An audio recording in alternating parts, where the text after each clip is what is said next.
Misalnya saya cakap Tuhan itu wujud. Orang musyrikin, orang kafir kata Tuhan ini tak wujud. Okay, kenapa kita boleh sampai dekat situ? Pengetahuan kita.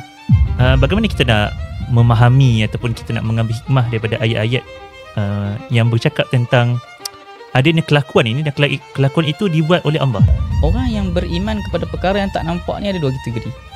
Sama ada dengan bukti ataupun tidak ada bukti. Beriman kepada Allah itu apakah cara yang sebenarnya? Adakah cukup kalau kita sekadar datang ke kelas-kelas pengajian ustaz-ustaz lepas maghrib isyak kita dengar, ataupun kena juga untuk bertalaki dengan kitab-kitab? Okey, macam saya sebut ni, musyrikin dia ada dua masalah, iaitu masalah keesaan Tuhan. Masalah yang kedua ialah masalah hari kebangkitan. Bismillahirrahmanirrahim. Assalamualaikum warahmatullahi wabarakatuh. Bertemu lagi kita untuk episod kedua bagi siri podcast @Tafsir MY. Alhamdulillah, Tafsir MY, untuk siapa yang baru saja menonton video ini, rakaman ini, Tafsir MY adalah sebuah komuniti yang di mana kita mengusahakan sebuah laman web, tafsir.my, di mana dalam laman web tersebut akan ada terjemahan kepada Tafsir Al-Mu'in oleh Syekh Majdi Maki. Dan juga kita juga aktif dan giat melakukan aktiviti-aktiviti dan juga kelas-kelas majlis ilmu berkenaan dengan Al-Quran, tentang ulum Quran, tentang tafsir, usul tafsir dan sebagainya. Jadi boleh follow kita di FB, IG, YouTube dan juga Thread, insyaAllah. Dan juga boleh join kita punya WhatsApp group di mana segala pengumuman tentang kelas-kelas yang kita anjurkan boleh dapati di situ, insyaAllah. Jadi untuk episod podcast kali kedua ni, kita bersama dengan seorang asatizah muda, asatizah yang saya sangat kagumi, yang sangat saya kagumi keilmuan beliau tentang ilmu-ilmu berkaitan dengan kalam, tentang isu akidah sebagainya. Jadi saya memperkenalkan Ustaz Saiful Aqil. Assalamualaikum Ustaz. Assalamualaikum. Sihat alhamdulillah. Alhamdulillah sihat. Dari mana tu? Dari Gombak tadi. Dari Gombak tadi kan. Ya, Okay. Ustaz, terima kasih kerana sudi menerima jemputan Tafsir MY untuk sesi rakaman podcast kita pada hari ini. Baik, orang kata kalau tak kenal maka tak cinta kan. Kalau dalam bahasa jemaah-jemaah, tak kenal maka ta'aruf. Jadi kita nak berkenalan lah dengan Ustaz kan. Mungkin boleh perkenalkan diri terlebih dahulu, nama dan juga sekarang tengah buat apa. Bismillahirrahmanirrahim. Assalamualaikum warahmatullahi taala wabarakatuh. Alhamdulillah, salatu wassalamu ala Rasulillah wa ala alihi washabihi wa man wala ma ba'. Nama saya Muhammad Saiful Aqil Naim bin Saful Amin. Sekarang sedang melakukan kajian di peringkat PhD di Universiti Malaya, Patan Usudin dan Dakwah. Dan asalnya saya ni daripada Kedah. Jadi itulah, nampak tu. sepanjang podcast ni insya-Allah dia akan, orang kata apa, angin-angin Kedah tu dia akan terasa sikit lah. Terasa meniup kan. Orang Kedah ni dia tak pandai sembunyi slang. Kedah tang mana tu? Di Sungai Petani. Sungai Petani, SP, orang SP. InsyaAllah. Dan memang mula pengajian secara formal dalam bidang agama pun di Kedah, di Maktab Mahmud Al-Wasta, daripada tingkatan 1 sampai tingkatan 6. Saya ambil STAM, dan di antara STAM dan juga habis STAM tu, niat asalnya saya ni nak ke Mesir lah, yang sambung di Al-Azhar. Maka sementara tu saya pergi mengaji di pusat pengajian Darul Hikmah di Kuala Nerang. Di situlah saya mula mengaji ilmu-ilmu alat, ilmu aqliyat, ilmu kalam dengan lebih serius, dengan guru kami Fadilatul Syekh Dr. Khalid Ilyas hafizallah. Dan beliau merupakan ulama tafsir. Daripada beliau lah saya minat tafsir ni. Menarik juga dapat munasabah tafsir mai ni, insya-Allah. Dan nak ke Azhar, tapi takdir Allah Taala menetapkan 2020 tu Covid. Visa semua dah siap dah. Bahkan kalau sahabat-sahabat saya di Universiti Malaya tu, kalau dia pun semua kenal lah saya punya DP profile saya tu pakai gambar yang lama. Gambar tu lah gambar visa saya waktu nak pergi Mesir lah. Tak update, dan gambar kad matrik PhD saya pun gambar tu juga. Saya malah nak pergi ke studio atau kad baru kan. Dan takdirnya Allah Ta'ala takdirkan saya sambung di Universiti Malaya. Dan ni asalnya saya nak sambung di Al-Azhar bidang Usuluddin, takhasus tafsir. Asalnya. Dan sebab tu waktu kita apply UPU tu, saya nak apply Jabatan Quran dan Hadis yang pertama. Pilihan pertama Quran Hadis, pilihan kedua akidah dan pemikiran Islam. Waktu tu dia JAPI lagi istilah dia, akidah pemikiran. Sekarang jabatan dah ubah nama jadi Usuluddin dan Dakwah. Lepas tu takdir-takdirnya bila keluar result saya dapat akidah. Jadi orang biasanya kalau orang yang tak kenal saya dengan betul-betul, dia orang akan ingat memang profession saya daripada awal, ambition saya ni Kalam lah. Tapi sebenarnya ambition saya yang awal dan masih lagi ambition saya dalam bidang tafsir. Namun mungkin takdirnya mungkin Allah nak lalukan jalan saya ni macam jalan Imam Fakhruddin Ar-Razi. Allahu Akbar. Mulakan dengan bidang akliyat daripada ayah beliau sendiri, Imam Diyauddin Umar Ar-Razi. Sekarang ni kita dapati bila sebut tafsir yang besar, tafsir Al-Kabir, tafsir dia lah. Betul. Moga-moga dapatlah sedikit keberkatan beliau, dan Alhamdulillah saya ada tulis beberapa buku, dan antara buku saya yang terbaru sekali Hujah Ilmu Kalam dalam Al-Quran oleh Imam Razi sendiri. Alhamdulillah lah, munasabah tu mungkin berkat doa guru saya juga. Dan sekarang saya bersibuk-sibuk ataupun bergelumang dalam bidang akidah, tafsir dan juga kalam ni. Khususnya ilmu akliyat lah, ilmu-ilmu berkait dengan mantik, munazarah. Dan ada beberapa buku yang saya dah tulis. Antara buku yang saya tulis ialah buku pertamanya Berakal dalam Beragama. Dengan author name sebagai Saif As-Siddiqi. Saif As-Siddiqi, betul. Sebagai orang mungkin kenal saya sebagai Saif As-Siddiqi. Zaman Twitter dulu saya mengenali Ustaz dengan Saif As-Siddiqi. Sayang Twitter tu kena hack dah account tu. Dah hilang dah. Tak apa. Kita pindah ke thread nanti. Kemudian ada lagi buku baru, Hujah Ilmu Kalam dalam Al-Quran. Dan sebenarnya sebelum buku tu ada satu buku lagi saya buat, nama dia Mantik dan Munazarah dalam Al-Quran. Moga-moga lah dapat diterbitkan dalam masa terdekat ni. Itu dah bagi dah kat publisher. Tengoklah rezeki macam mana Al-Quran ni. InsyaAllah. Semoga dipermudahkan. InsyaAllah. Ustaz sekarang tengah membuat PhD di UM. Di UM. Tentang dalam bidang apa tu? Spesifiknya di dalam bidang kosmologi, namun kita kata kajian berkenaan dengan alam dan kosmos daripada lensa Islam sendiri, tradisi Islam. Dan kajian saya bertumpu dekat dua tokoh, iaitu Imam Fakhruddin Ar-Razi tadi, dan juga Imam Ibn Taymiyah rahimahumullah. Saya buat secara perbandingan lah, komparatif. Bila mengkaji kosmologi tu kan, apakah yang dikaji tu? Okay, kosmologi ni dia satu, kita kata kalau bahasa ilmunya kita panggil dia lafaz mushtarak lah. Okay. Dia mushtarak di antara, dia satu lafaz yang dikongsi makna dia tu. Sehingga kalau kita sebut kosmologi dengan orang sains pun dia ada interpretation yang berbeza terhadap kosmologi. Yang dia claim lah perkataan kosmologi. Ya. Ada orang ataupun dalam sebahagian bidang, kosmologi ni merujuk kepada doktrin teori asal-usul penciptaan alam. Kan? Dan dia biasanya ke arah fizik lah, astrofizik. Betul. Dan juga diikuti dengan satu lagi cabang ilmu yang nama dia kosmogoni. Dia lebih kurang sajalah. Cuma dia adalah perbezaan perincian tu. Adapun dalam tradisi Islam, dia tak ada pun pada asalnya satu ilmu nama dia kosmologi. Dan pada asalnya nama ilmu yang ada dalam tradisi Islam, dia ada yang nama dia ilmu tabi'iyat. Ilmu tabi'iyat ni sebenarnya datang daripada ilmu sains dahulu lah. Iaitu sains alam tabi'i. Jadi dalam sains alam tabi'i ni, hatta sebenarnya sebelum datang sains, nama sains tu terma baru dalam kurun 18 atau 19 Masihi. Sebelum tu ilmu sains, fizik pun semua ni tak dipanggil sains, dia panggil natural philosophy. Sebab tu orang Isaac Newton apa semua ni kadang-kadang orang istilahkan dia orang ni sebagai filosofer daripada saintis dahulu. Jadi terma baru lagi lah sains tu. Jadi dalam tradisi Islam, bila kita berbincang tentang kajian terhadap alam dan kosmos, kita tak sama titik mula kita dengan saintis ni. Saintis dia start dengan alam, kemudian dia nak tahu kenapa alam macam ni, kenapa alam macam ni. Dia nak kaji fenomena lah, kenapa tu jadi kan. Dalam tradisi Islam, kita nak tengok alam, kita kenal ciri alam, tapi bukan alam tu maksud akhir kita. Kita nak sampai kepada akidah kita, iaitu siapa yang cipta dia. Dan bagaimana daripada alam ni kita sampai kepada Tuhan. Dan ini i'tibar ataupun diambil daripada berbagai ayat Al-Quran, misalnya surah Al-Baqarah kan. Inna fi khalqis samawati wal ard. Diakhiri dengan ayat tu, la ayat kan. Ada bagi tu banyak tanda-tanda dan bukti bagi mereka yang berfikir. Jadi secara mudahnya kosmologi dan tradisi Islam ni kita bincang tentang pembahagian alam, pengklasifikasian alam. Kalau dalam terma kalam kita panggil alam ni ada yang jauhar, ada yang arat. Isu istilah sajalah kan.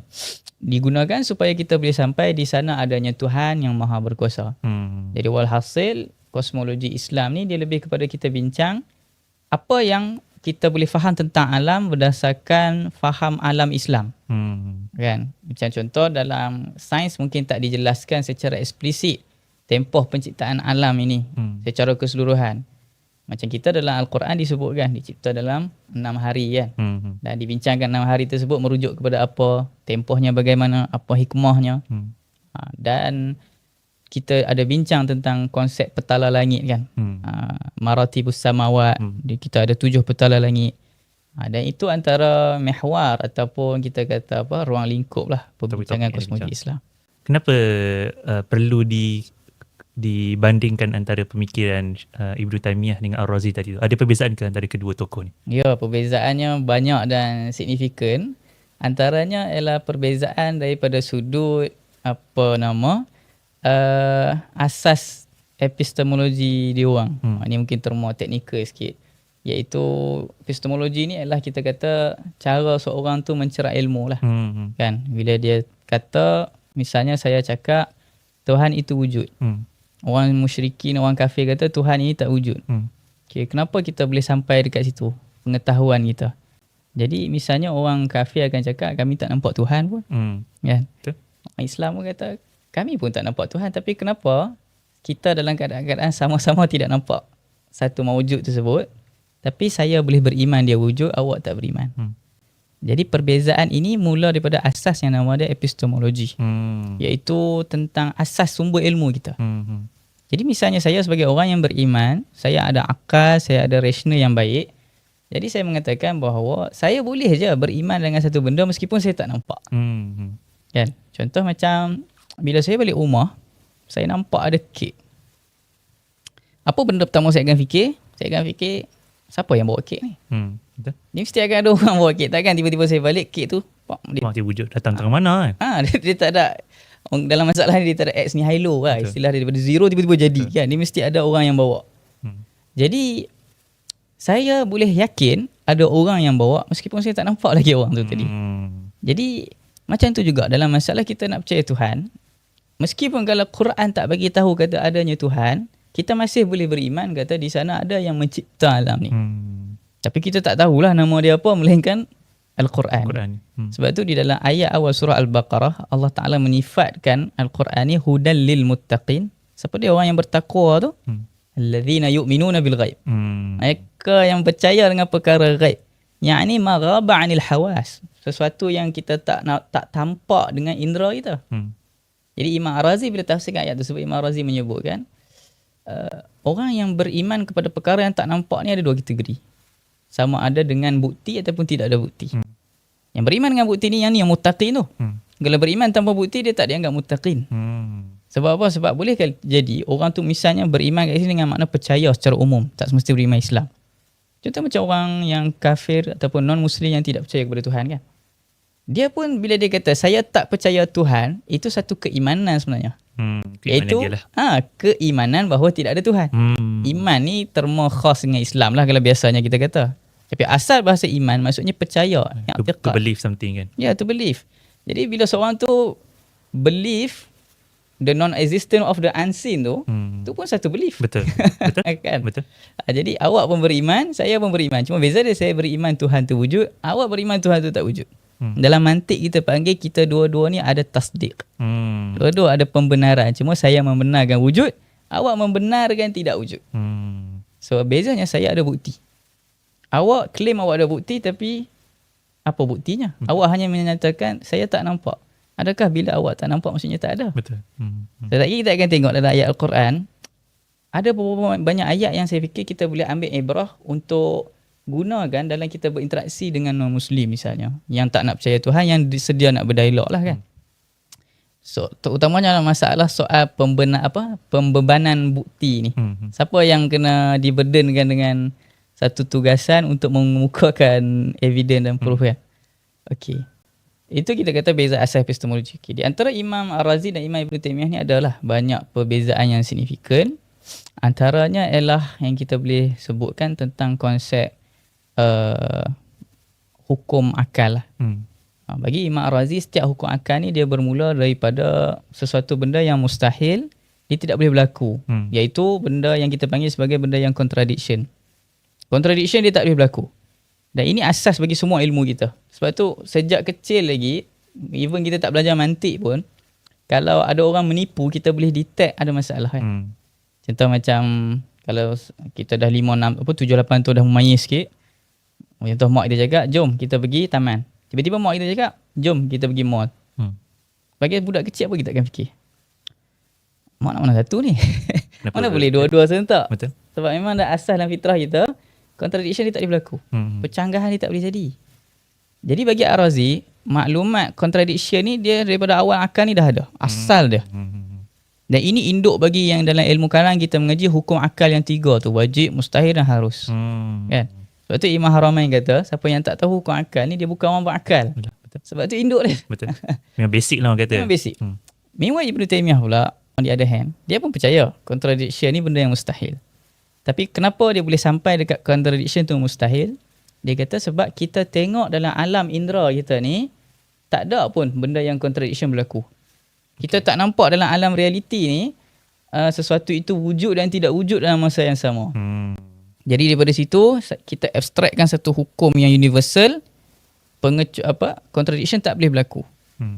Jadi dua-dua terima contradiction tu mustahil, tapi the starting point tu berbeza. Dan ini bagi efek dekat ketuhanan nanti.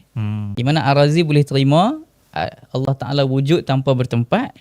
Ibn Taymiyah tidak boleh terima keyakinan Allah wujud tidak ada di dalam alam dan tidak ada di luar alam. Point dia sebab antaranya ialah starting point dia dekat sini.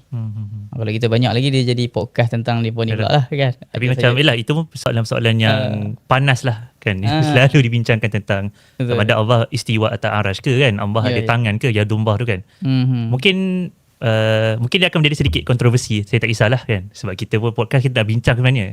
Sama ada anda bersetuju atau tidak, kita boleh bincangkanlah nanti. Cumanya pada ustaz, bagaimana kita nak memahami ataupun kita nak mengambil hikmah daripada ayat-ayat yang bercakap tentang adanya kelakuan ini dan kelakuan itu dibuat oleh Allah. Tapi macam mana kita sebagai orang awam ni, macam saya, nak memahami ayat-ayat seperti itu? Dan kita tahu yang Allah laisa kamitslihi kan. Maksudnya Allah itu tidak serupa dengan apa sekalipun.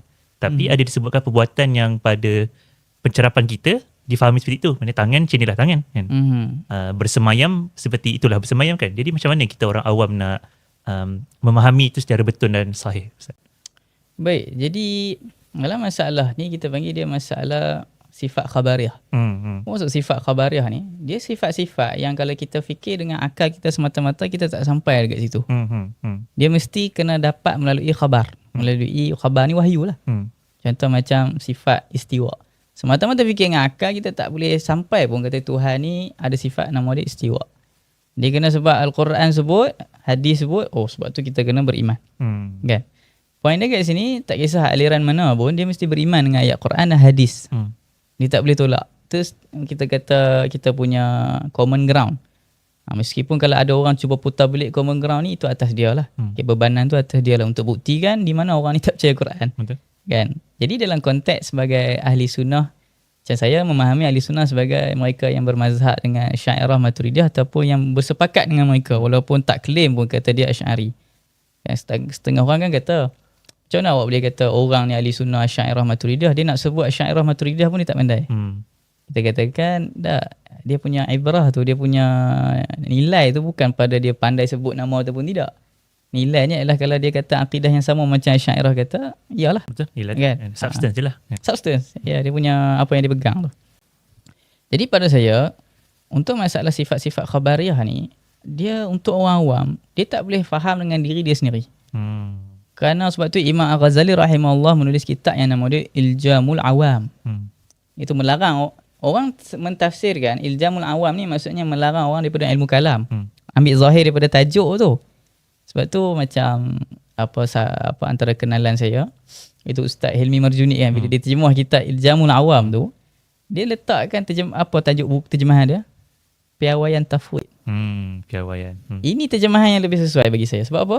Sebab sebenarnya intipati kitab Iljamul Awam maksudnya ialah perihal tentang bagaimana kita sebagai orang awam untuk berinteraksi dengan ayat-ayat ini.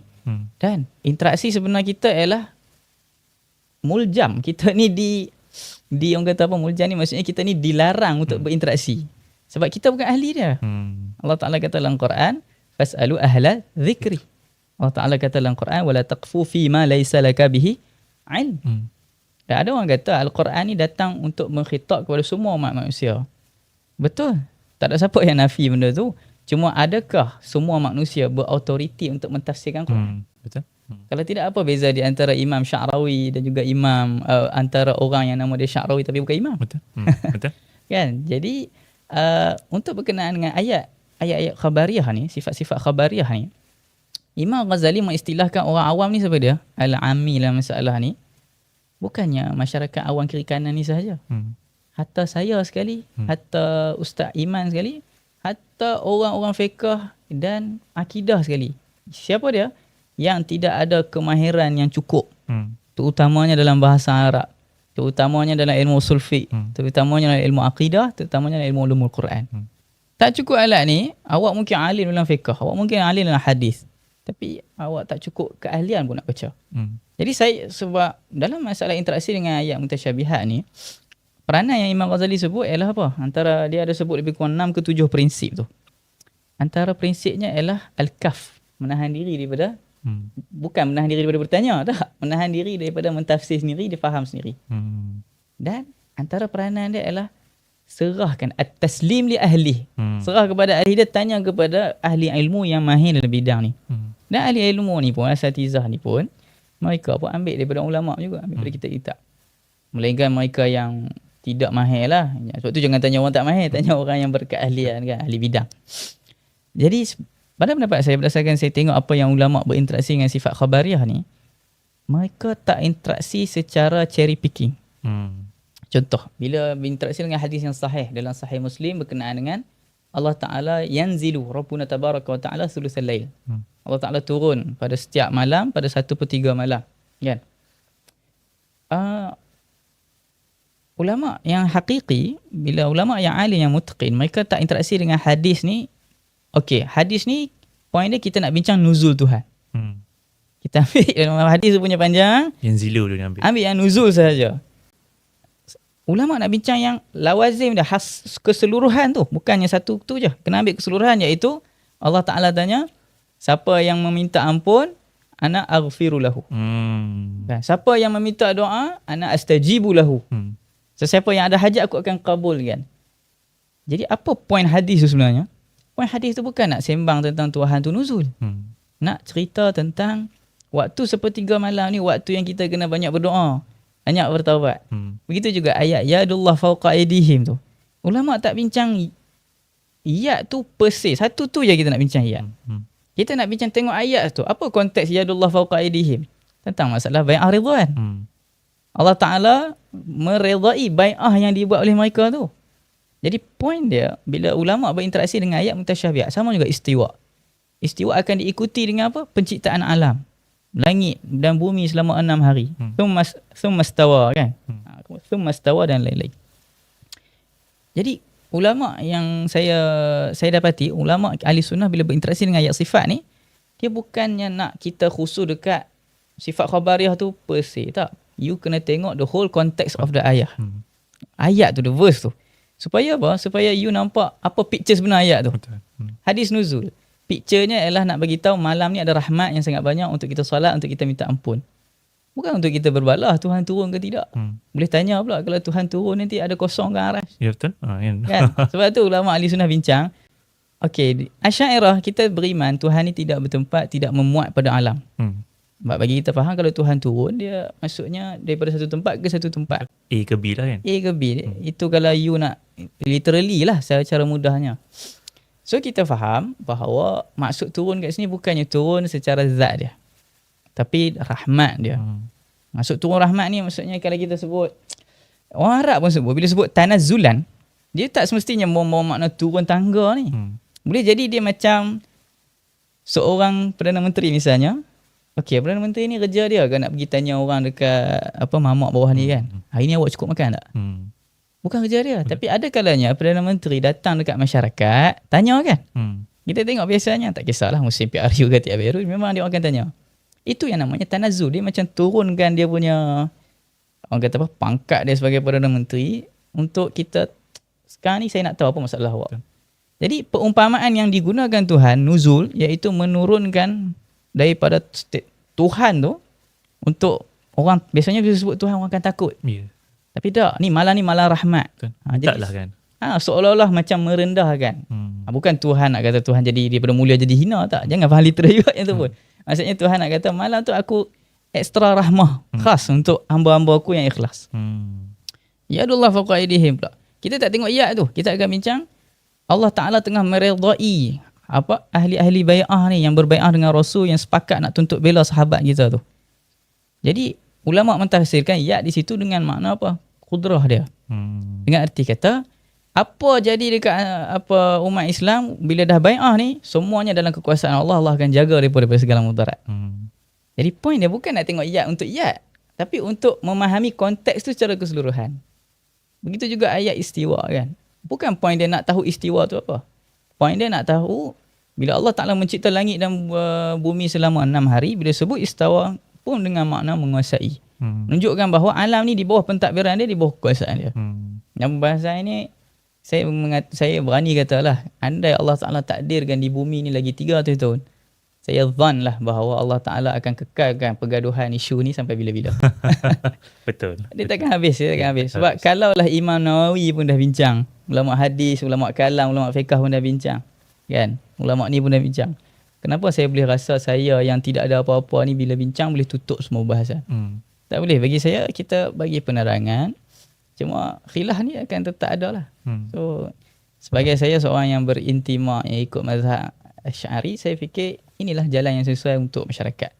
Jadi untuk orang awam, bila mereka nak interaksi dengan ni, soalan tadi, saya fikir jawapan yang betul bukannya mereka yang nak kena interaksi. No. You kena tanya ahli yang tahu. Betul. Dan ahli yang tahu ni, asatizah, pelajar ilmu ni, dia orang ni yang kena mahir. Betul. Sebab masalah bila guru saya kata, Syekh Khalil Hafizahullah, al-mushkilah la ta'ti minal ulama'.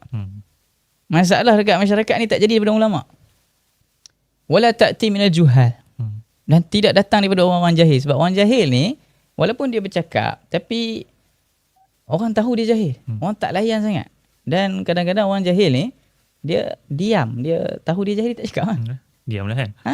Al-mushkilah ta'ti min saffil muta'alimin. Masalah dia datang dari muta'alim. Muta'alim ni atas wazan tafa'al. Tafa'al ni maksudnya dia ada unsur membuat-buat.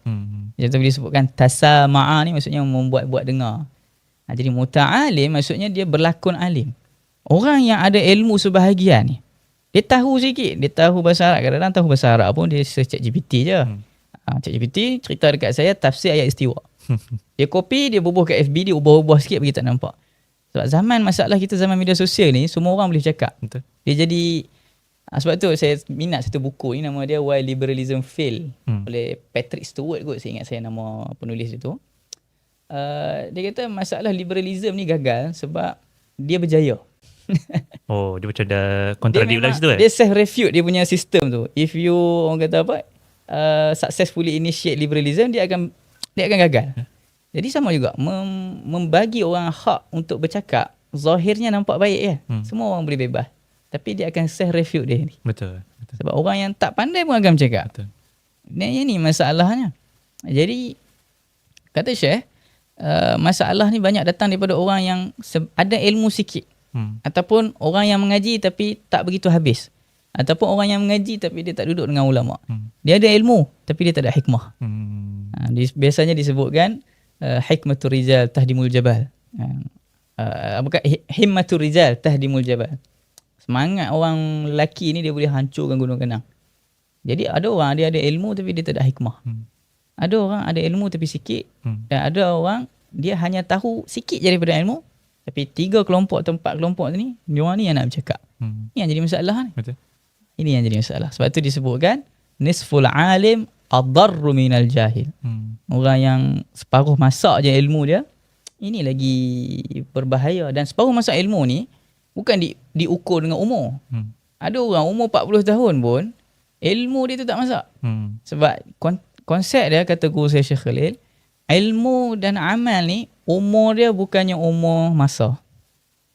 Boleh jadi saya umur 40 tahun, umur ilmu saya 5 tahun je. Sebab saya mengaji sikit. Mana boleh saya kata saya mengaji 20 tahun, tapi 20 tahun saya tu sehari saya mengaji 5 minit. Kemudian saya tak murajaah. Banding dengan kawan saya mengaji 2 tahun je, tapi sehari 5 jam, 6 jam dia baca buku, 40 jam dia baca kitab, dia bertalaqi dan lain-lain. Itu juga amal ibadah orang yang mana umur dia 40 tahun, ibadah dia mungkin 2 jam je. Sebab apa? Sebab lagi baki 39 tahun, lalai. Jadi ilmu dengan umur ni dia tak diukur, ilmu dengan amal ni dia tak ukur dengan umur. Dia ukur dengan, orang kata apa? What do you bring to the table? To the table lah. Cerita kan. Ya, gitu. Penting ke Ustaz kalau untuk seseorang tu menguasai bahasa Arab untuk kita memahami Islam? Okey. Secara umumnya saya nak katakan penting ataupun tidak tu dia ikut konteks lah. Kalau dikatakan penting tu, kalaulah orang tersebut, okay, dia sekadar dia cakap kat kita, Ustaz, saya hanya nak jadi orang soleh, saya nak masuk syurga. Okay, bahasa Arab tak wajib awak tu. Macam Imam Ghazali dalam masalah ni paling senang. Imam Ghazali kata awak tahu fardu ain, awak mengaji fiqh, dan bila awak ada masalah awak tanya ulama, lepas tu awak dah tak bercakap apa-apa dalam masalah agama, insya-Allah akhirat awak selamat. Simple as that. Tapi kalau dia kata saya nak mendalami agama, saya nak betul-betul faham agama, at that time bahasa Arab ni jadi essential. Sebab dia bahasa Quran, dia bahasa agama kita. The same goes kalau macam seorang tu kata saya nak belajar fizik tapi saya tak nak belajar matematik. Tak boleh lah. Tak boleh. Awak niat baik macam mana pun saya kata saya nak belajar fizik sebab saya nak crack the quantum code supaya saya boleh buat senjata untuk umat Islam. Niat baik. Tapi saya tak nak matematik . Susah. Tak boleh. Memang tak boleh. Kan? Disebutkan waqtul buyuta min abwabiha. Masuklah rumah daripada pintu dia. Jadi dalam ilmu Islam, pintu dia adalah bahasa Arab. Dalam Islam, pintu dia adalah bahasa Arab. Jadi kalau seorang tu dia kata saya nak faham Quran, saya nak faham agama, saya nak jadi orang yang layak berdakwah dengan erti kata marji', rujukan manusia, wajib bahasa Arab. Sebab apa? Sebab ada satu ilmu ni, nama dia ilmu usul fiqh. Usul fiqh ni kalau kita tanya orang awam, dia akan, kalau pernah dengar lah, dia akan cakap apa? Oh, ni ilmu nak buat hukum je. Istinbat hukum kan? Ilmu istinbat hukum. Sekejap. Itu kita katakan sebagai rasmun dalam mantik, iaitu definisi yang deskripsi je. Dia tak begitu detail. Kalau kita tengok definisi usul fiqh yang disebutkan oleh Imam Al-Baydawi rahimahullah dalam Minhaj, disebut, apa dia ilmu usul fiqh ni? Ilmun an adillatil ahkam.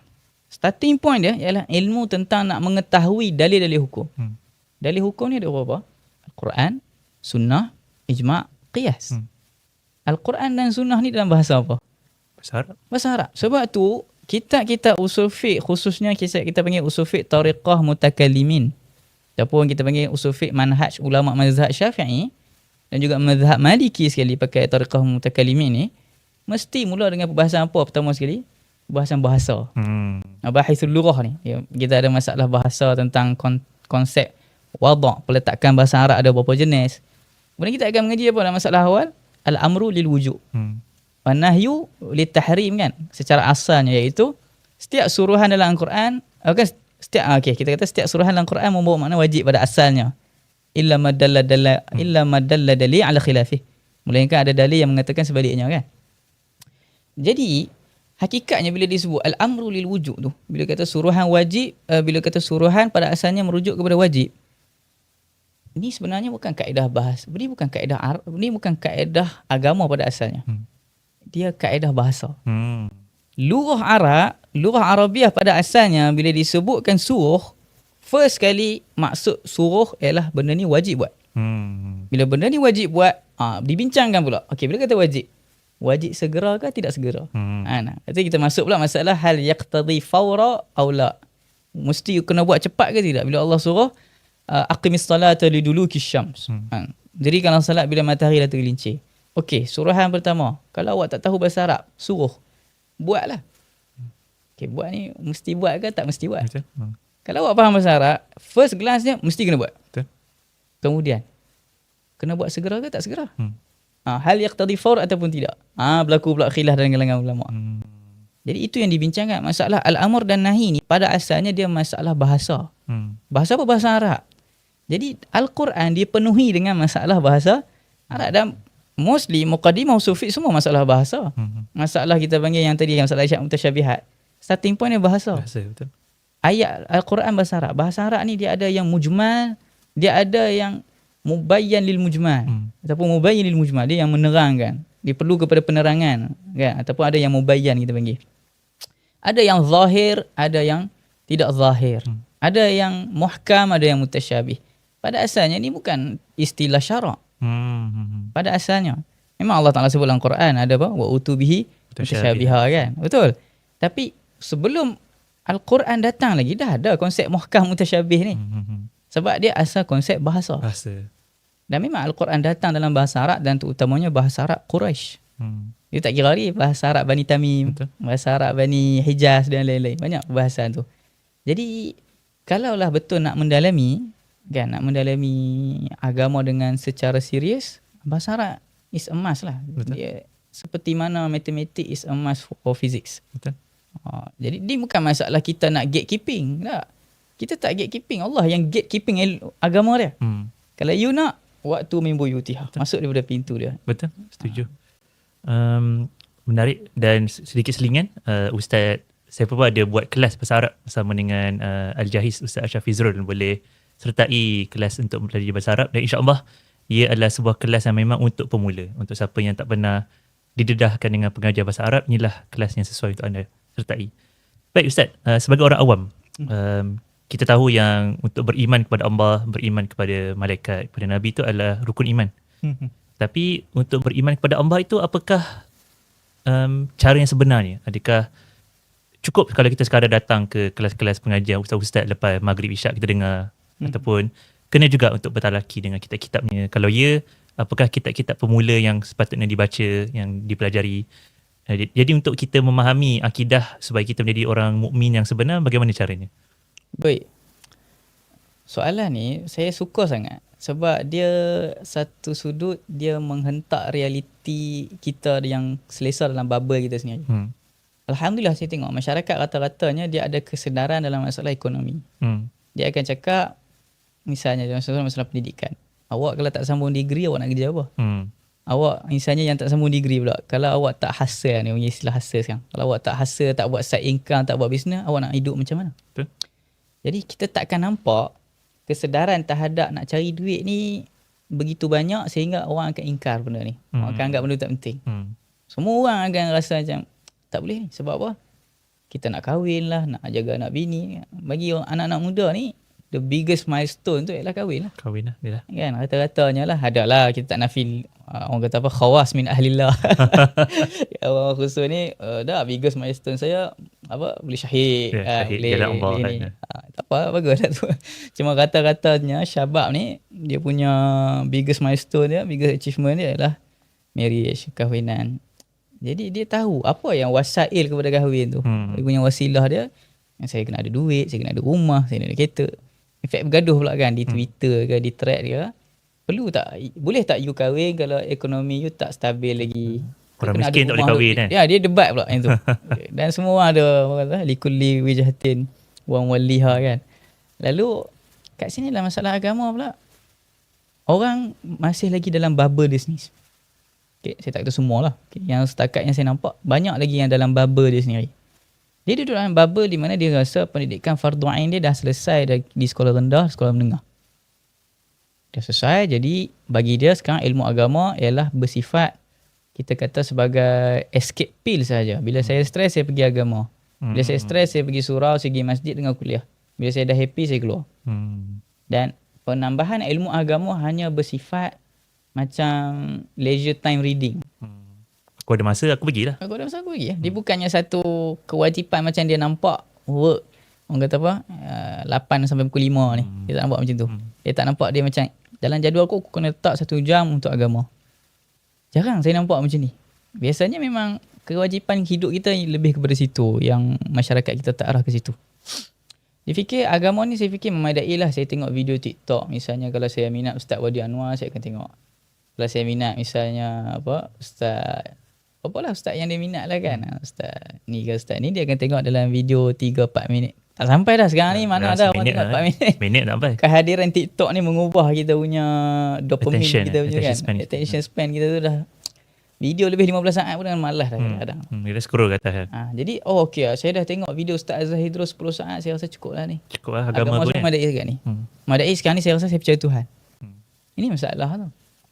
Sebab kefahaman fardu ain ni bukan maksudnya awak tahu apa yang awak mengaji sekolah rendah, sekolah menengah tu.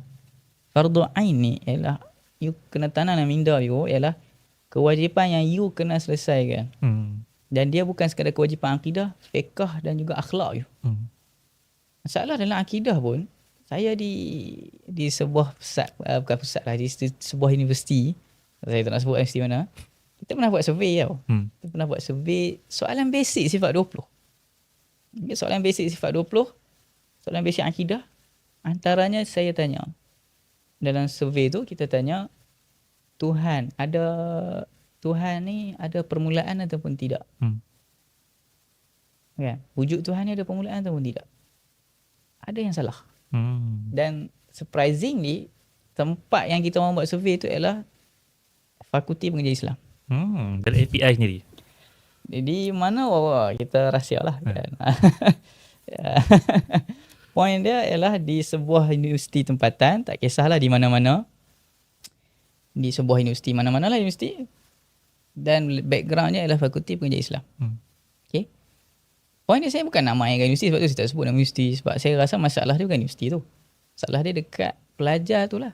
Kan? Jadi point saya nak cakap, pelajar yang bidang agama, basic akidah yang sangat-sangat basic. Tuhan wujud dia ada mula ataupun tidak pun dah tak ada. Ikutlah saya bawa masalah yang agak mencabar kan. Masalah contoh, Tuhan dekat mana? Itu mungkin satu masalah yang agak mencabar nak jawab tu. Jadi masalah Tuhan ni wujud dia ada mula ataupun tidak, sebasic itu pun ada isu. Kemudian banyak lagi. Saya tak ingat dah soalan-soalan apa lagi saya pernah tanya. Tapi saya macam, la haula wala quwata illa billah. Belajar mengaji Islam. Dan saya sedih, kalau belajar mengaji Islam pun masih ada yang sebegini, macam mana pula di fakulti lain? Betul. Fakulti yang bukan major dia mengaji Islam. Jadi masalahnya ialah kita tengah bawa something yang kita tak settle lagi, tapi kita tak sedar kita ke arah nak pergi checkpoint tu. Kita tak settle lagi ni fardu ain, tapi makin hari kita akan dekat dengan mati. Kita akan sentuh dalam masalah apa? Wa'bud rabbaka hatta ya'tiyakal yaqin kan. Kita makin dekat dengan yakin tu, dengan kematian tu makin dekat. Tapi kita punya bebanan kita tak settle lagi. Dalam masalah dunia kita takut sangat. Nak kahwin, rumah tak ada, tak settle lagi. Betul. Takut. Kan macam saya sendiri pun insya-Allah nak berkahwin dah. Semoga dimudahkan. Amin. Amin. Takut juga. Kan kita fikir tu tak apa, insya-Allah usaha tu ada rezeki tu, tapi tak nafilah. Manusia kita takut. Kan. Nak ke sini, contoh kalau contoh saya nak balik Kedah. Andai kata saya tak servis kereta lagi, mana saya berani nak jalan jauh-jauh. Tapi dalam agama masih lagi macam tu. Fiqh saya rasa antara yang paling orang abai. Dia ingat solat dia tu dah settle dah apa yang dia mengaji sekolah menengah, sekolah rendah. Tak settle lagi. Hatta saya sendiri, saya rasa saya secara peribadi, fiqh saya ni pun saya rasa banyak sangat yang saya tak tahu lagi. Dan silap-silap ada sebahagian tu fardu ain bagi saya tak tahu. Waktu sekarang ni kita tengok banyak dekat surau-surau di shopping mall, R&R, masjid sebahagiannya. Bila kita solat, kita nampak ada orang, misalnya bila solat, sujud tu kain terangkat. Dan dia tak kisah pun baju terangkat kan, nampak pelurah apa semua. Dia tak tarik cepat-cepat ke, dia tak apa. Betul. Kalau dia sedar benda tu wajib, dia kena cepat dia akan jaga betul-betul.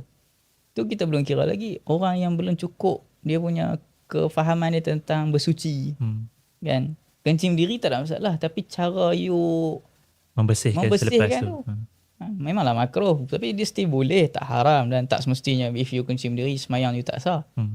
Cara you suci kan tu macam muamalat lagi lah. Berapa ramai orang yang nak buat bisnes, dia mengaji dulu bab muamalat. Tapi hari ni semua orang buat bisnes. Sebab tu ada orang tanpa segan silu, sambil dia buat bisnes, dia buat podcast lah antaranya kan. Dia tak segan silu promote benda yang haram. Betul. Hatta ada orang buat bisnes, buat benda yang haram, jual benda yang memudaratkan orang. Dan bila orang tentang, dia kata, awak jangan melarang saya menjual ni, saya nak cari nafkah. Saya ni orang Islam, awak nak menjatuhkan ekonomi Islam kan. Nampak? Tasawur Islam awak pun masalah dah. Itu belum kita masuk tentang fardu ain yang ketiga, akhlak. Yang mana saban hari kita ni mungkin orang yang jenis misalnya ada orang sikap dia pemarah. Fardu ain bagi dia untuk buang pemarah tu kalau sifat pemarah dia tu menyebabkan dia menyakitkan hati keluarga dia. Menyebabkan dia abuse family dia. Dah, you wajib bersihkan hati awak tu. Dia bukannya sebaiknya awak awak bertaubat daripada sifat marah baran awak sebelum awak kahwin. No, dia bukan sebaiknya, sewajibnya. Dia tak boleh, dia macam awak kena ada duit kalau awak kena untuk bagi nafkah. Itu kita punya rasul mal tu. Kita punya modal. Betul, kita. Modal. Jadi sebaiknya bagi masyarakat kita ni cubalah invest sikit masa. Walaupun sedikit, sehari 30 minit ikuti kelas-kelas agama dan sebaiknya yang ada kitab. Kelas agama ni jangan sekadar kita nak dengar yang halua telinga je. Contoh dengar Syekh Omar Sulaiman kan. Reflection. Reflection ni bagus lah. Tapi you jangan ingat agama ni sekadar you nak reflect diri. You kena settle kan you punya kewajipan akidah you, fiqh you. Dan juga reflect tu bagus lah. Hasib nafsak. Dan kalau you nak reflect, you nak hasib nafsak, antara yang you kena awal sekali muhasabah, amal ibadah you dah sah kan selama ni? Akidah you dah betul ke? With that type of reflection, barulah you boleh selamat dunia akhirat. Sepatutnya bagi saya tak cukup lah dengan apa yang kita dah mengaji. Sebaiknya kena allocate masa. Dan sekarang Alhamdulillah banyak sangat pengajian-pengajian secara online. 30 minit, sejam. Dan even ada recording lagi. Yang berkitab pun ada lagi. Berkitab pun lagi. Jadi saya, contoh saya sendiri buat. Cuma saya tak ada lah nak promote kelas saya. Contoh, cuma saya nak kata banyak. Kan? Macam saya pernah tengok macam PU Salman kan. Ada buat juga pengajian kitab online. Semua orang boleh ikut. Dan lah ni banyak ustaz buat live pengajian dia. Betul. Yang masalah orang awam bila dia dengar pengajian, dia tak dengar sistematik. Dia tak tahu apa yang dia nak. Kan? Itu yang jadi masalah. Orang awam nak cakap pasal ketuhanan, dia jadi melalut. Orang sains nak cakap pasal Tuhan, dia langgar barrier dia sebagai saintis, dia terlajak jadi ahli tafsir. Kan? Dan ini yang menyebabkan ramai kadang-kadang menjadi etis. Sebab boleh jadi etis sebab ni? Sebab nampak contradiction lah. Jadi mengarut lah. Dan juga menjadi Islam atas IC saja tapi benci dengan ulama'. Sebab apa? Sebab dia rasa tafsir dia yang betul. Betul. Dia kata ulama' sekarang ni ulama' patriarki, ulama' yang pro lelaki sahaja kan. Benci perempuan dan lain-lain. Tafsir ni suka hati. Ya ke tafsir suka hati ke awak yang tafsir suka hati awak? Kan? Jadi sebenarnya dalam Al-Quran ni dan sunnah dia banyak sangat orang kata apa, gaya dan juga dalil dan bukti untuk seorang tu menggunakan untuk jadi panduan hidup dia. Untuk tahu bila dia susah apa yang dia kena buat. Kan? Ada orang nak ragukan dia. Awak tahu tak Tuhan ni tak wujud? Tak, saya yakin Tuhan dalil dia sekian. Quran dah banyak benda tu. Tapi kenapa kita tak boleh akses kat situ? Sebab fardu ain kita pun tak selesai. Dan kita tak ikut jalan yang sebenar. Ustaz, untuk pengajian-pengajian Islam ni, macam kita pernah ada kafar sekolah rendah agama integrasi. Masuk sekolah menengah kita buat di sekolah-sekolah agama masing-masing. Dan macam Ustaz kata tadi lah, maknanya lepas dah habis SPM tu, rata-ratanya orang awam ni dah kira tamat lah pengajian tu. Maksudnya kelas agama yang seterusnya tu adalah belajar gitu-gitulah, masuk kuliah kan, dengar podcast ke sebagainya. Which is bagus, Alhamdulillah. Maknanya orang kata langkah pertama tu dah ada, tapi patut disusuli langkah kedua seterusnya. Soalan saya adalah macam, perlu ke untuk kita belajar bertalaki tu secara konsisten? Maksudnya memang kena belajar lah, ada kitab yang khusus untuk pemula. Dah habis kitab khusus, ada peringkat pertengahan, kemudian peringkat advance. Maksudnya di manakah had akhirnya untuk seorang itu belajar talaki tu? Baik. Secara umumnya al-ilmu minal mahdi ila lahdi. Asasnya begitu. Ilmu ni daripada buayan sampailah ke liang lahat. Jadi adakah bila sampai habis nak bertalaki tu secara umumnya tidak ada habis. Sampai ke umur 100 pun ada dipanjangkan, kena bertalaki sebenarnya. Kena ambil ilmu daripada guru. Kan? Namun yang mungkin yang dimaksudkan ialah kadar yang orang kata apa, wajib untuk seorang tu selesai kan. Jadi untuk masyarakat awam, untuk orang yang bahasa mudah yang awam-awam kat sini ialah mereka yang tidak bergeluman lah dalam ilmu agama, dalam bidang agama secara khusus sehingga nak jadi ustaz, nak jadi ulama'. Maka memadai sebenarnya mereka hanya mengulang kaji ilmu kitab-kitab yang taraf pemula. Contoh macam untuk akidah kan. Kita ada kitab akidah pemula, kalau dalam kitab Jawi tu kita ada misalnya Risalah Tauhid. Kita ada Faridatul Faraid. Cuma mungkin setengah orang dia susah sikit nak baca Jawi. Kita ada juga terjemahan kitab-kitab yang permulaan ni. Contoh macam kitab Matan Sanusi. Kemudian kita ada Aqidah Awam. Kita ada Aqidah Ahli Islam Imam Al-Haddad. Dan even dia mengaji ulang-ulang banyak ni pun, yang tu lebih baik daripada dia nak pergi mengaji kitab-kitab tinggi, dia tak faham apa. Kan? Kemudian dia ada pula untuk fiqh, kita ada yang paling basic, Matan Abi Suja'. Matan Abi Suja' dah ada terjemahan dah pun, dan sering orang buat daurah. Itu juga kalau dalam Jawi kita ada Hidayatus Sibyan oleh Tuan Hussein Kedah. Pun dah ada orang Rumi kan pula. Dah Jawi Rumi kan lagi, nak bagi orang mudah faham. Kan? Even dia mengaji ulang-ulang, lebih baik untuk dia. Okay, jadi itu memadai dah untuk orang awam masyarakat ni lah. Tapi untuk seorang yang memang dia nak bergelumang dengan ilmu, dia kena sampai ke tahap yang kita panggil tahap tinggi lah. Kita panggil muntahi. Tahap akhir. Misalnya dalam akidah kita ada tahap akhir ni, antara kitabnya ialah tahap akhir ni sebenarnya ikut zaman. Kalau zaman sekarang, kitab akhir ni orang dah sampai Syarah Nasafiyah, Syarah Aqaid Nasafiyah tu pun dah dianggap akhir dah untuk sebahagian di zaman sekarang. Okay. Cuma kalau ikutkan banyak lagi lah, atas tu ada macam Tawali Anwar, Mauqi'ji. Yang tu yang hatta sebahagian pelajar Usuluddin sekarang pun mungkin tak pernah dengar sebahagiannya. Okay. Kemudian dalam fiqh kita ada yang pertengahan, dia ada kitab yang nama dia Fathul Mu'in. Kan. Kemudian di peringkat akhir kita ada Minhajul Talibin Imam Nawawi. Dan memadai dah kalau mereka membaca dan mengaji betul-betul kitab tersebut untuk menjadi seorang alim. Tapi banyak lagi lah, kalau syarat alim tu kita ada ilmu bahasa pun pecah lagi cabang-cabang ilmu kan. Nahu, saraf kan. Nahu, balaghah pun pecah 3 lagi. Pecah 3 lagi. Sufi pula dan bagaimana. Jadi takwin jadi ulama tu perjalanannya masiratuhu panjang lah. Panjang. Tadi Ustaz dia berkongsi yang sebenarnya even sampai sekarang pun masih lagi mencintai dunia tafsir kan. Cumanya bila dia diarahkan kepada akidah tu sebabkan dapat akidah lah dekat pengajian dulu kan. Ya, betul. Tapi macam mungkin Ustaz boleh kongsikan juga beberapa fawaid berkaitan dengan tafsir dan juga akidah yang Ustaz pernah pelajari, pernah belajar yang boleh kita orang awam ni dapat pelajari lah. Mungkin daripada surah Al-Ikhlas kan.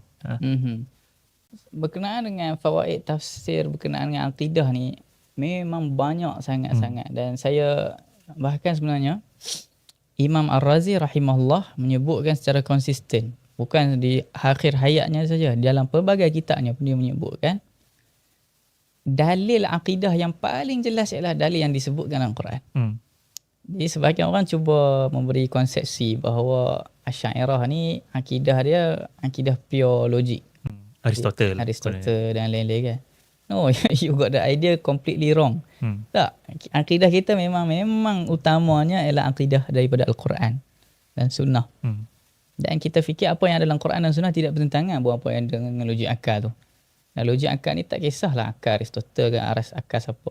You nak kena tahu Aristotle dulu ke untuk tahu contradiction tu mustahil. Kan?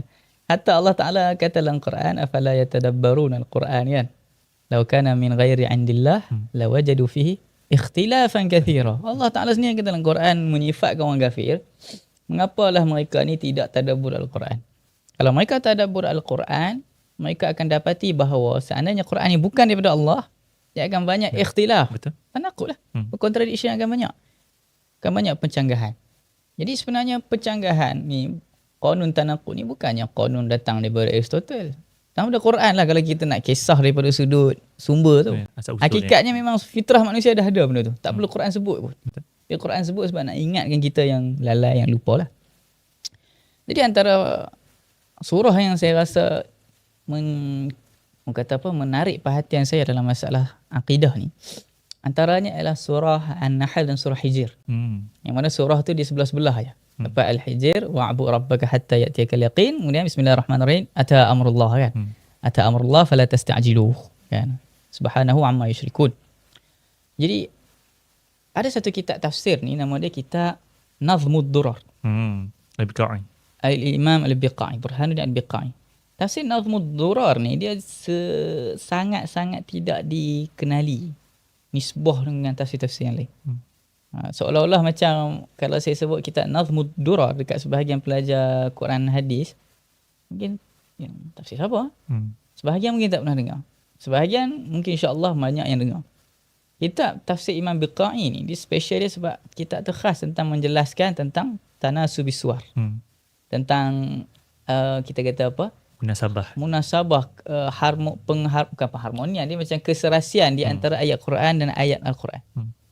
Maksudnya Imam Biqai dia buka satu ruangan pembelajaran tafsir. Antara ruang tafsir yang menarik adalah ilmu tanasubis suwar. Iaitu macam mana, kenapa surah ini duduk sebelum surah ni, dan kenapa ayat ini duduk sebelum ayat ini. Ini antara ibda'an, antara kreativiti Imam Biqai dalam mentafsirkan ayat. Dan antara yang menariknya dalam surah Al-Hijr dengan Nahl ni, tanasub dia sangat jelas disebutkan oleh Imam Biqai sendiri. Pertamanya Imam Biqai mengatakan surah An-Nahl ni tujuan dia ada beberapa. Antaranya adalah paling utama sekali nak mengisbatkan kekuasaan Allah Ta'ala dan nak menafikan dakwaan orang musyrikin. Apa kebanyakan dakwaan orang musyrikin ni? Kebanyakan dakwaan musyrikin ni adalah menafikan hari kebangkitan. Ya, biasanya orang musyrikin ni dia ada dua poin utama dalam masalah Tuhan. Satu, keesaan Tuhan. Waktu jelas lah nama dia orang musyrik kan. Masyhur dalam asbab nuzul bagi surah Al-Ikhlas. Bila orang musyrikin sebut dekat Rasulullah, sif lana rabbak kan. Sifatkan kami Tuhan kalian macam mana.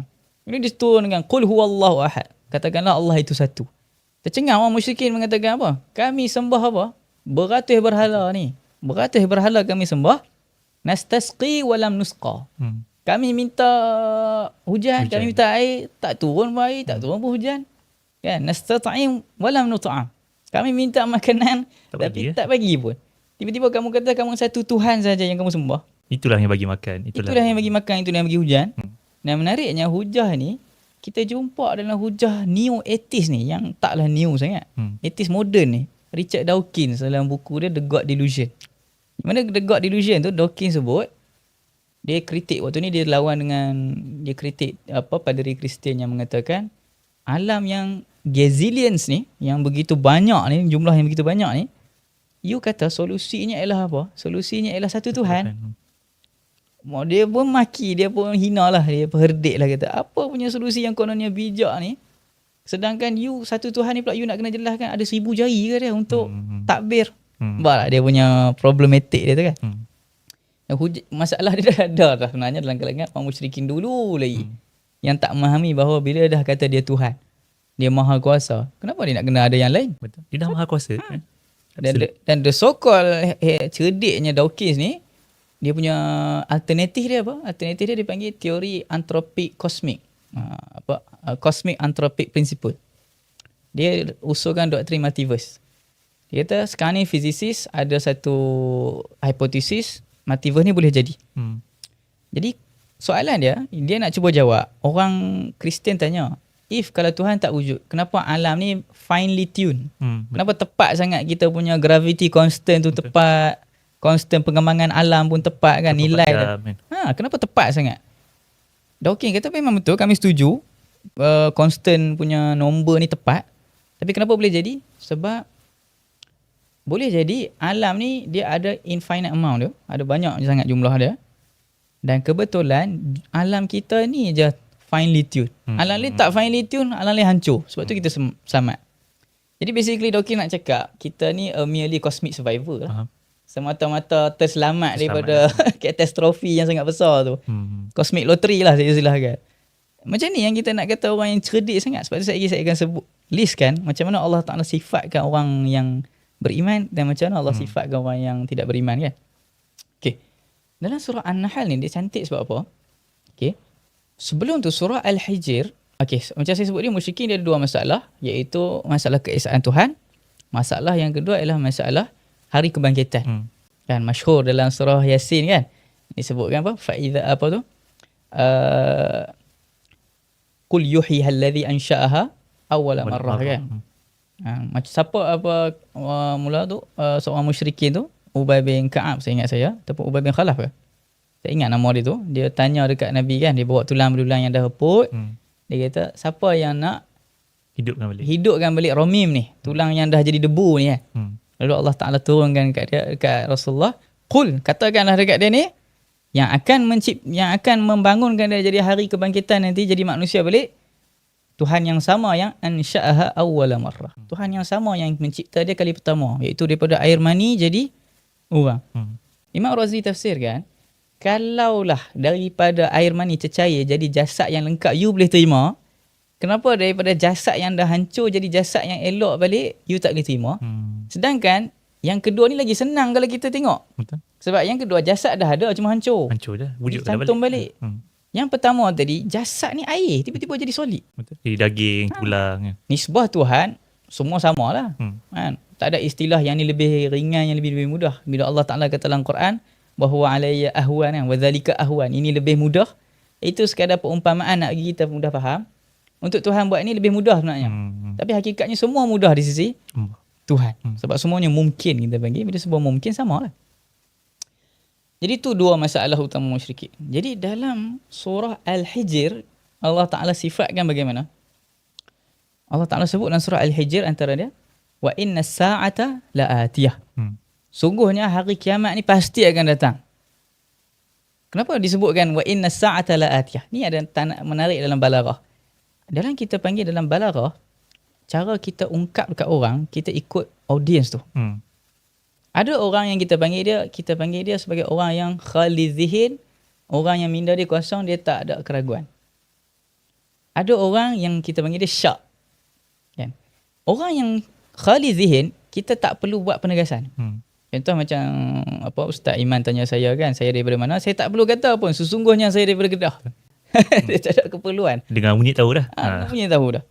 Tapi kalau orang tu ragu, kita kena letak penegasan. Jadi ayat wa inna sa'ata la'atiyah ni nak tegaskan sebab ada orang ragu. Takkanlah Allah Ta'ala tengah cakap dengan Nabi SAW, Nabi yang ragu.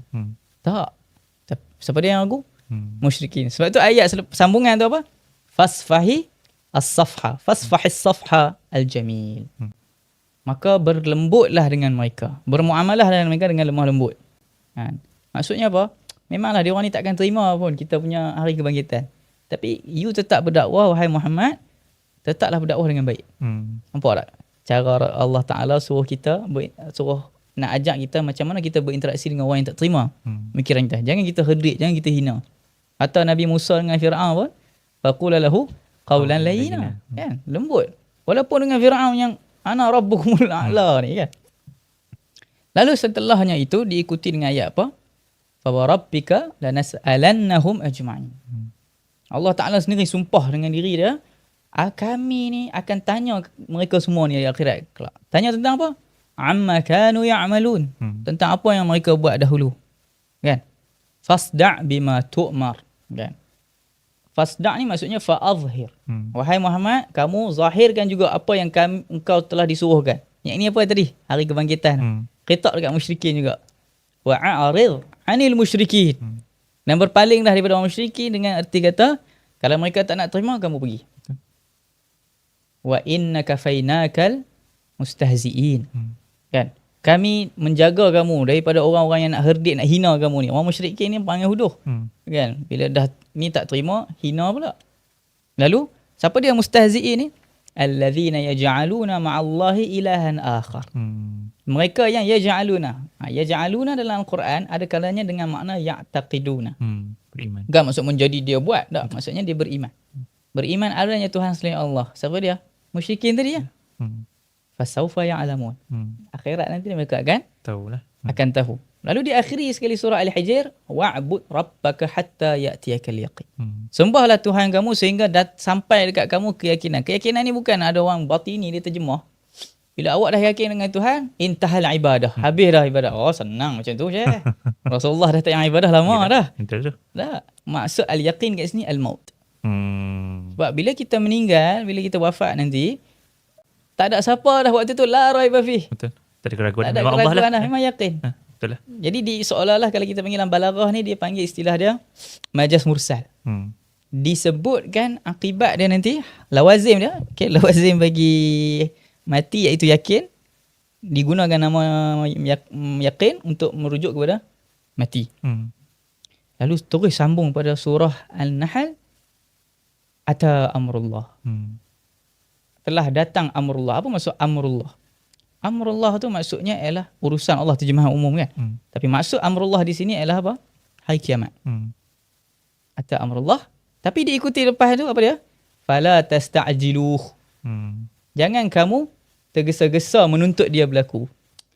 Kalau kita mengaji bahasa Arab, kita akan nampak secara first glance macam problem ayat ni. Sebab disebutkan ata amrullah, iaitu fi'il madhi. Benda ni telah berlaku, iaitu telah datang kiamat. Kiamat tak jadi lagi. Kemudian sambungan ayat tu fala tasta'jiluh, jangan kamu minta cepat. Bukankah minta cepat untuk benda yang tak berlaku lagi? Kat sini ada satu munasabah yang ada dalam Al-Quran, iaitu bila disebutkan fi'il madhi tapi maksudnya ialah akan datang. Maksud disebut kata kerja yang lepas, tapi maksudnya ialah kata kerja yang akan datang, menunjukkan bahawa ini nak takkid. Nak menegaskan bahawa kiamat memang akan tetap datang. Macam ada dalam surah lain, waqtarabatis sa'ah wa insyaqqatil qamar. Kan? Kiamat telah dekat dan bulan akan terbelah. Sedangkan tak berlaku lagi, tapi diungkapkan dengan fi'il madhi. Jadi ini satu ifadah nak memberi faedah bahawa benda ni ditegaskan. Sebab apa ditegaskan? Sebab dalam balaghah penegasan dekat orang yang musyrik, orang yang ragu. Orang yang ragu orang musyrikin lah konteksnya. Nampak tak sambungan di antara surah Al-Hijr dengan surah An-Nahl, fala tasta'jiluh. Jangan kamu cepat nak minta cepat. Kenapa Allah Taala kata fala tasta'jiluh wahai orang musyrikin? Jangan kamu minta cepat. Sebab orang musyrikin selalu tanya dekat Nabi sallallahu alaihi wasallam, bila kiamat? Bila kiamat? Nak sangat jadi cepat. Kamu jangan minta sangat sebab kamu minta ista'jalu, antum memintanya, ista'jaltumuhu, kamu minta dia berlaku sebab apa? Istihzaan. Sebab kamu nak olok-olok. Orang mukmin bila dia tanya Nabi bila kiamat, mata sa'ah, kan ada hadis yang mukmin tanya mata sa'ah, sebab apa? Sebab nak isti'adat. Kemudian sebab nak menenangkan hati, sebab orang kafir duk tanya ni kiamat ni tak jadi, kami pun tak tahu, nak menenangkan hati. Jadi sebab tu Imam Biqai tafsirkan ayat ni fala tasta'jiluh. Kalau untuk orang kafir maksudnya disebabkan hampa ni olok-olok kan. Untuk orang mukmin, jangan kamu minta cepat meskipun kamu nak menenangkan hati, nak buat apa kesediaan. Jangan, sabar. Sebab apa? Sebab benda ni memang akan jadi. Sebab tu disebutkan ata amrullah pada awal fala tasta'jiluh kan. Diikuti dengan sambungan dia apa? Subhanahu wa ta'ala amma yusyrikun. Maha suci Allah daripada apa yang mereka syirikkan dia dengan tu. Menunjukkan bahawa memang ayat ni memang direct sambungan, continuation daripada surah sebelum ni. Dan surah Al-Nahl ni sangat menarik. Di samping dia menjelaskan kita punya taksis akidah kita, dia ada ayat berkenaan dengan epistemologi. Jadi saya sebut awal-awal kan tentang sumber ilmu. Di dalam ayat yang ke-78 Allah Taala menyebutkan wallahu akhrajakum min butuni ummahatikum la ta'lamuna syai'a. Allah Taala mengeluarkan kalian daripada perut ibu-ibu kalian la ta'lamuna syai'a. Kalau kita mengaji dalam nahwu, la ta'lamuna syai'a ni kita i'rab dia sebagai hal. Maksudnya dalam keadaan kalian ni tidak tahu apa-apa. Mana ada orang lahir-lahir dah boleh buat matematik. Jadi wa ja'ala lakumus sam'a wal absara wal afidah. Waw kat situ dalam bahasa Arab dalam masalah ayat ni dia merujuk kepada ta'qib. Maksudnya setelah itu jadilah ini. Allah Ta'ala menjadikan bagi kalian pendengaran, penglihatan dan juga hati. Hati ni isyarat kepada apa? Akal. Allah sebut pendengaran dan mata dulu. Sebab apa? Sebab memang budak-budak kita kecil-kecil dulu kita nampak dengan cakap dulu. Cakap tu cakap wek-wek nak minta air, minta susu lah. Boleh fikir lagi betul budak-budak. Tak boleh. Sebab tu hati, afidah, yang ini akal duduk hujung. Isyarat kepada kita akan nampak dan ada indera mata dengan telinga dulu, baru indera pemikiran tu. La'allakum tashkurun, moga-moga kalian bersyukur. Jadi dekat sini dalam sumber ilmu di sini Ahli Sunnah ada 3. Yang pertama sekali indera, hawas, macam indera. Jadi benda yang dapat melalui indera kita tak boleh tipu. Contoh macam Ustaz Iman di depan saya. Kalau saya kata Ustaz Iman tak ada, orang kata saya ni orang buta ataupun orang gila. Mukabir. Kalau dulu dia panggil sofis, usta'iyah. Kan? Sumber ilmu yang kedua dia panggil sebagai akal. Benda yang tak nampak saya boleh buktikan, tapi dengan akal. Sumber ilmu yang ketiga adalah wahyu. Khabar sadiq. Juga khabar yang benar. Testimoni yang sahih yang takkan ditipu lah. Contoh macam hakim. Hakim bukan dia nampak pun siapa bunuh. Betul. Tapi berdasarkan testimoni dia hukumkan pembunuh tu bersalah. Jadi sumber ilmu kita ada 3 ni. Yang 3-3 ni boleh dapat daripada ayat ni. Wa ja'ala lakum sam'a, isyarat kepada khabar. Wal absar, isyarat kepada deria. Wal afidah, isyarat kepada akal. Jadi sumber ilmu kita ada 3 tu. Dan tengok ayat lepas tu, direct application. Allah Ta'ala sebut, alam yara ila tayri. Tidakkah kalian ni, mereka orang kafir ni, melihat kepada burung-burung yang musakharatin fi jawis sama, yang diterbangkan di langit-langit. Sebab apa? Dalam keadaan apa? Ma yumsikuhunna illallah. Dalam keadaan mereka itu apa? Boleh terbang tak jatuh. Cuba kita terbang. Jatuh lah kan? Jatuh juga. Tapi macam mana boleh tak jatuh? Allah yang tahu. Tahan. Oh, Macam mana dia dapat tu? Okay, kat sini direct application daripada yang tadi, iaitu tair. Tair di langit, burung di langit, kita dapat tahu dengan apa? Mata. Ya, Allah kata Allah bagi kita mata. Tapi macam mana kita boleh tahu daripada burung di langit adanya Tuhan? Dengan afidah. Direct application daripada ayat tadi. Nampak munasabah tu. Inna fi dhalika, dan siapa yang faham benda ni, apa sifat mereka? Inna fi dhalika la ayatil liqaumin yu'minun. Siapa yang faham ni? Siapa sahaja yang faham? Hanya orang mukmin saja. Allah Ta'ala kata orang yang beriman saja yang akan nampak bukti-bukti ni. Sebab tu tuan-tuan pula dah biasa ceramah kan. Itu Ustaz Iman kan. Kalau kita tengok sifat-sifat lain yang Allah Ta'ala sebut tentang orang mukmin, apa dia? Tentang bukti-bukti di langit dan bumi. Inilah antara intipati kosmologi Islam tu. Tempat lain Allah Ta'ala sebut apa? Liqaumin ya'qilun. Ada tempat lain liulil absar. Liqaumin ya'qilun, bagi kaum yang berakal. Liulil absar, bagi mereka yang ada mata kepala dan mata hati. Waliulil albab, mereka yang ada hati juga. Sebab absar jamak bagi basirah kan, ataupun basar. Albab jamak bagi lub, iaitu hati. Okey. Jadi menunjukkan bahawa Allah Ta'ala menjelaskan dalam Quran ni, ciri orang mukmin ni, mereka yang ada akal, yang ada basirah, yang ada hati, yang ada lub ni. Dan mereka ni yang sebenarnya yang akan yakin, yang beriman. Tapi orang kafir macam mana Allah sifatkan dalam Quran? Pertama misalnya saya ambil daripada surah An-Nisa. Ni umat Nabi Isa ni. Dalam masalah ni, wa qawlihim wa inna qatalna al-Masih ibn Maryam. Kan, di mana orang umat Nabi Isa yang kufur ni kata kami dah bunuh dah. Allah Ta'ala kata apa? Wa ma qataluhu wa ma salabuhu kan? Walakin syubbiha lahu. Mereka tak bunuh, mereka tak salib, akan tapi ada orang yang diumpamakan macam Nabi Isa dan mereka rasa mereka bunuh yang tu. Apa sifat mereka? Wa innal ladzina ikhtalafu fihi la fi syakkim minhu. Mereka yang bercanggah dalam masalah ni, siapa dia? Orang Masihi yang palsu ni duduk dalam keraguan. Malahum bihi min ilmin illa ittiba'az zan. Mereka hanya ada zan saja, sangkaan diri saja. Wa ma qatalahu yaqina. Dia tak ada yakin, dia tak boleh bunuh dengan yakin. Kemudian umat Nabi Saleh pula, wa qalu ya Saleh kan? Qad kunta fina marjuwa. Wahai Saleh, dulunya engkau ni kami suka. Lalu bila kamu dah atanhana an na'budu ma ya'budu abauna, kamu nak larang kami daripada sembah apa yang kami duk sembah selama ni? Wa innana la fi syakkim mimma tad'una ilaihi murib. Kami ragu ni, kami duk ragu dengan apa yang hang bawa. Dan begitu juga umat Nabi Musa, Allah Ta'ala sebut wa innahum la fi syakkim minhu murib. Dan umat-umat yang terdahulu secara umumnya, alam ya'tikum naba'ul ladzina min qablikum qaumi nuhin wa 'ad wa thamud wal ladzina min ba'dihim. Akhir sekali apa dia? Wa inna la fi syakkim mimma tad'unana ilaihi murib. Sama juga. Semua orang umat terdahulu ni syak, ragu, tak percaya. Dan semuanya ada satu sifat yang mereka kongsi, wasah musytarak. Apa dia? Di surah Al-Muluk. Wa qalu law kunna nasma'u aw na'qilu ma kunna fi ashabis sa'id. Kalaulah dulu kami dengar, nampak isyarat kepada surah An-Nahl tadi, ada pendengaran, dengar apa yang Rasul cakap. Aw na'qilu, dan kami fikir balik apa yang Rasul cakap, apa yang wahyu yang ada.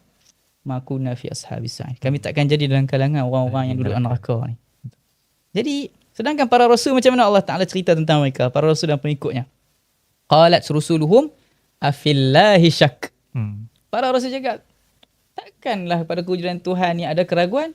Fatiris samawati wal ard, yang mencipta langit dan bumi. Dan di sini saya nak akhir kat sini, yang menariknya, bila Allah Ta'ala sebut afillahi syakkun fatiris samawati wal ard. Adakah di sana ada keraguan Tuhan yang mencipta langit dan bumi? Dalam bahasa Arab kita ada satu kaedah nama dia al-hukmu 'ala al-mushtaq yu'dhinu bi'illiyati ma minhu al-ishtiqaq. Bila kita hukum dekat satu kata nama yang diambil daripada perbuatan, perbuatan tu merupakan sebab kepada hukum tu. Jadi ayat ni dia menghukumkan bahawa apa? Walaupun zahirnya dia bukan ayat hukum sebab dia ayat istifham kan. Zahirnya ayat ni hukum bahawa tidak ada keraguan pada Allah. Okey, kenapa tidak ada keraguan pada Allah? Fatiris sama' tu kan diambil daripada fatrun, iaitu mencipta kan. Sifat mencipta dia tu dalil bahawa dia tak ada keraguan. Sebab Allah yang mencipta langit dan bumi, macam mana awak boleh ragu lagi terhadap dia? Jadi Allah Ta'ala menyifatkan dalam Al-Quran bahawa orang mukmin ni orang yang berakal, yang ada hati, yang yakin, yang tak ada ragu dengan Tuhan. Memang orang kafir yang tidak percaya Tuhan, tak sebaliknya.